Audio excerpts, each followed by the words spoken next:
Hey, this is Chris. How you doing? Been thinking more about videos, and yesterday I decided I need a better video editor. I use Movie Maker right now, and I like it, except for it really does have two shortcomings that I've noticed increasingly in some of the recent times I've used it, and I've needed to do something I wasn't able to do with that.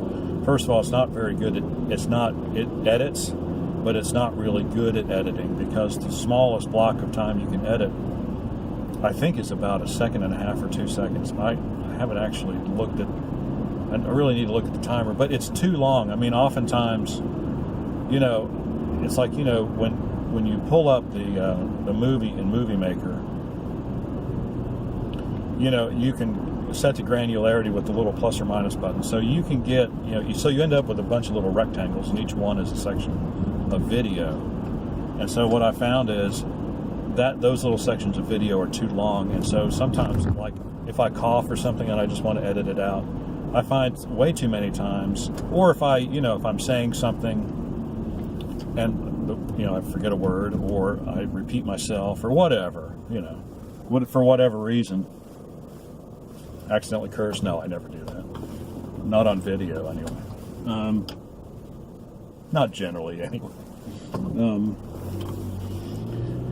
It doesn't flow very well. I'll pick up half a sentence and I'll start in the middle of the next sentence. I really don't like that. So I'm going to try out VSDC. It's a free video editor, and I've tried to use it a couple times before, and it's just complicated. I mean, compared to Movie Maker, it's so complicated. But I think it's time that I really did. I'm just gonna have to bite the bullet. And every time I want to know how to do something, I'm just gonna have to get on YouTube and look up a video and find out how to do it. That's just the way it is, because I really do need a finer granularity on my editing settings for cutting and splicing. Plus, I think with that editor, one of the other things that Movie Maker will not let you do, you cannot snip each end of a video section. Like, that's how, it mimics how real film is edited, or actual film is edited. They'd snip it out and then they join two ends together, and that's how Movie Maker does editing. But you can't copy and paste what you've snipped out. And that's annoying, because if you want to just save a small section of video for something else, then you have to snip out the rest of the video and then save that snippet as a video. And so you can't go through a video and snip it out like 4 or 5 parts that you really like and then move them over to another. Well, you can, but it's so convoluted.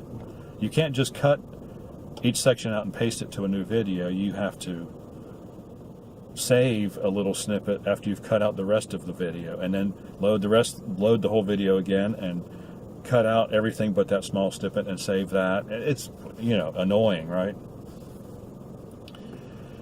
So VSDC will do that. It'll let you copy and paste. It'll let you cut and paste out of a video. And the other thing that I've noticed is the quality of the video. We compress our videos quite a bit because our upload speed is not very good, and we don't like it to take all day long. I mean, it's like if it takes a half an hour to upload a video, I'm not really too concerned about that. But when my smartphone starts displaying it's going to take another 3 hours to upload a video, that's when I get a little bit impatient. And so we compress the files, but I've noticed that the video quality on Movie Maker really suffers. And I don't know if I mentioned another program that we've used called Handbrake, but it's not an editor exactly, but it does do a really good job of compressing videos to make them smaller while maintaining as much viewability as possible. And so I'm getting really good results with that. So I think So really, basically, there's not much reason. If I can get to where I can use VSDC, there's really no reason to use Movie Maker anymore. So I will still I will start using VSDC for my editing, and then I will still use Handbrake for the compressing, because VSDC does not, it doesn't, in other words, it doesn't do everything at once. It's got a separate module to compress the file. Now, I might try it and I might like it, but right now, oops, I know on my engine, it feels really good, but you can see the wobble it creates in the phone. Oh, I can just turn the engine off. There you go. So I'll probably use VSDC for the editing, and we'll see how it works on, the conversion process. But, Handbrake works so well, and, we got our last file down from 500 megabytes to 45. And, that takes about 15 minutes to upload, and that's what we need. And it still looked okay.